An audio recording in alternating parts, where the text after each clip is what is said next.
बलांगीर जिला आगलपुर ब्लॉक उपरभाल पंचायतर उपरभाल ग्राम में अनेक लोक झाड़ा बांति आक्रांत होता सूचना मिली। सूचना अनुसार गत 3 ରୁ 4 दिन भितर बहुत लोक झाड़ा बांति आक्रांत हो आगलपुर गोष्ठी स्वास्थ्य केन्द्र एक टीम गाँव को आसी चिकित्सा करुवा सूचना रही। आक्रांतों मध्यरु जनकु बलांगीर भीमभोई मेडिकल कॉलेज और हॉस्पिटल को पठा जाइथिबा बेले अन्य जनकु आगलपुर गोष्ठी स्वास्थ्य केन्द्र को पठा जाइथिबा सूचना मिली।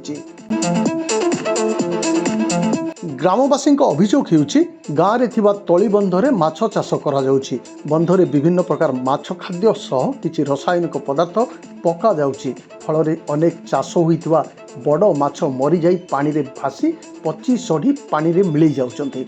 मला माछ पानी रु बाहर करा जाउ नाही। सेही पानी को गाँव अधिकांश लोके गाधोइबा सह खाइबा और पीबा पई व्यवहार करछन्ति। एथि जोगु अंचल रे झाड़ा बांति व्यापुथवा लोके अभियोग करुछन्ति। एही समस्या उपरे जिला प्रशासन अनुध्यान करी आगकू किपरि आहुरी लोके झाड़ा बांति रे आक्रांत न हेबे ता उपरे उचित पदक्षेप ग्रहण करिबा पई जनसाधारण दाबी करिसंति। आगलपुर सुशील कुमार मिश्र को रिपोर्ट कुशल प्रवाह।